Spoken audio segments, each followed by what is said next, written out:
Hey, what up, Syndi-Comics? Kyle here with another issue of the Syndi-Comics Pool List. Today, from Marvel Comics, we're going to be taking a look at Amazing Spider-Man Volume 7 Worldwide. The creative team on this book is writers Dan Slott and Christos Gage, pencilers Stuart Inneman and Greg Smallwood, inkers are Wade Von Garbadger and Greg Smallwood, colors are Mart Garcia, Jordi Belair, and Rain Brito, letterer VC Joe Camarja, and covers by Alex Ross. So just a little foreword, I am going to get some spoilers, not necessarily with this book, but for other things that have led up to this book. So if you haven't read like Superior Spider-Man or The Amazing Spider-Man's leading up to this, there's maybe a couple little spoilers in there, so watch at your own risk, basically. So what we get in this is it's actually been a very, very long time coming. If you've read Superior Spider-Man, you know that Doc Ock actually put his brain inside Peter Parker's body, and then there's like a whole 34 issue run, which was amazing, called Superior Spider-Man, and it was actually Doc Ock in Peter's body doing everything Spider-Man would normally do. Once Dan Slott finished that run, he actually was able to give Peter Parker his body back when they rebranded it back to Amazing Spider-Man, and Audio Octavius, being the genius that he is, he actually put his mind inside a giant robot called the Living Brain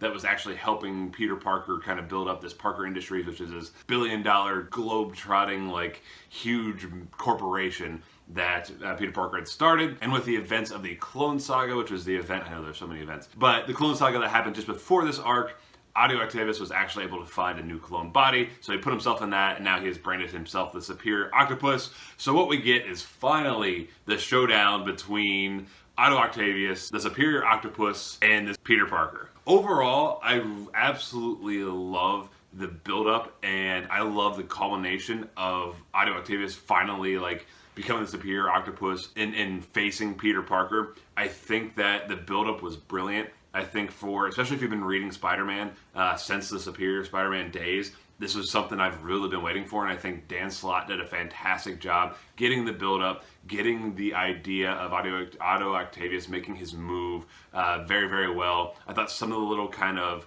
hints that since the Living Brain, Audio Octavius in this robot form has been helping Peter so much, like come up with some of this tech and building his fortune and building this company. I thought it was awesome the way that they kind of showed Audio Octavius like really wanting all full credit of that. The build-up and the writing for the build-up was extraordinary in my opinion. And I even think the showdown between the two was a ton of fun. The art pushes everything and just makes it feel so much more energetic. It makes it feel there's like a lot of just kind of adrenaline pumping during the fights between Otto and Spider-Man. And it all works out very, very well. It's a fitting end to the whole Superior Spider-Man saga that's been happening over years and years.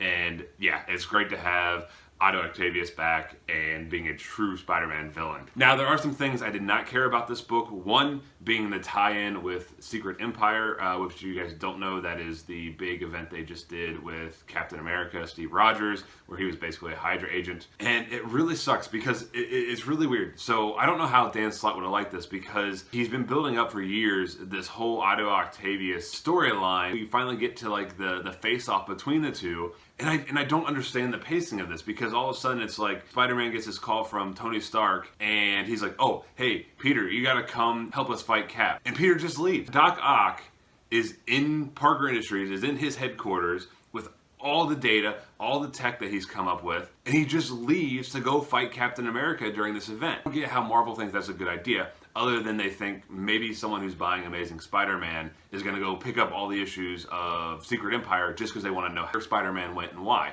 But to me, that makes absolutely no sense for the character. Why in the world would he... I mean, Doc Ock is basically like put a terrorist plot on the island of Manhattan, and he's just going to leave just because Tony needs help fighting Captain America down in Washington, D.C.? That makes absolutely no sense to me. And that's the most frustrating thing in my mind about these events. And then so like that's at the very end of the first issue, he leaves, goes to help Tony, and then the first, I think, 4 or 5 pages of the next issue is nothing but Spider-Man saying, oh, we can't beat Captain America, we all have to get back. And then he leaves the Captain America thing. And it's just, I don't get what Marvel's doing with these events. There's too many of them, in my opinion. I'm sorry I'm going on a little bit of a rant here, but that was just very... That just really took me out of the element of this story, because you had these like 5 pages that made no sense. Even if you read Secret Empire, which I did, it just doesn't make any sense. It doesn't need to be in this book. They need to be contained to the Secret Empire books. So that is in this, and that was a little bit frustrating. The other thing, it's not that I don't care for it. I'm not a big fan of Dan Slott's kind of take on Spider-Man, turning him into a Tony Stark-esque character.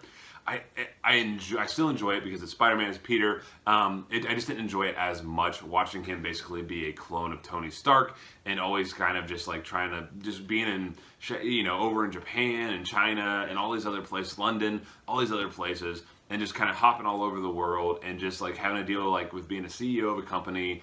And like it just felt too Tony Stark. Like we don't need him to be Tony Stark. I love all the gadgets that, because I feel like in this day and age, Spider-Man would have like laser webs and concrete webs and like a bunch of, like, being the genius that he is, an engineering genius that he is, I feel like he would have all these like new kind of fancy webs and all that. So I really like the way that Dan Slott incorporated all that. I just didn't care for him being like a CEO of a company. I just thought it was basically a poor man's Tony Stark, and I didn't feel like that needed to be in Spider-Man. But the awesome thing is he actually kind of is starting to revert. Well, he basically does revert all the way back to original Spider-Man, which is really cool. And then the second half of the arc is all about how Peter actually deals with kind of the demise and the fall of his tech empire. And I thought once we hit that, it was, yeah, fantastic. This is probably one of the better Spider-Man arcs I've read in a while. Like I said, I've enjoyed them all, just none of them have been like really stand out for me. This one definitely was. And just like the design of the Superior Octopus, I absolutely love it. I hope we get a Marvel Legends out of it because I think it'd be an amazing figure. I mean, just take a look at that absolutely gorgeous design. So that's one thing I really liked. Like I said, once we get back to kind of the grassroots Spider-Man, I think Dan Slott really hits his stride, and it was just a fantastic couple issues. And it really makes you kind of feel with what Peter's going through, and I thought that was brilliant. And then the art is stunning. Like I said, it just really gives the energy, really just kind of shows off Spider-Man in all of his glory. This is one of the most enjoyable Spider-Man arcs in quite some time, in my opinion, and absolutely loved it. So if you're a Spider-Man fan, if you're kind of wanting to get back into Spider-Man reading, this is a fairly good arc. Like I said, the first half of the arc, definitely there's a lot of backstory. They might be a little bit confused on what's going on, but everything that happens in this arc is definitely going to be a huge going forward point. So I would definitely go ahead and at least try to check this out. Maybe read some like Wikipedia or something to get caught up on kind of what was going on with the Clone Saga. Sorry, it's not the Clone Saga, it's the Clone Conspiracy. Clone Saga was back in, what, the 90s, I think? If you guys want to read up, just kind of figure out kind of what's going on, that instead of the Superior Spider-Man, something like Wikipedia or something, it would be a good reference point for that. But yeah, if you're looking to get back into Spider-Man, if you like Spider-Man and you have been reading it, I highly recommend Volume 7, Worldwide. Great Spider-Man book. So that is going to do it for this week's issue of the Syndi-Comics Pull List.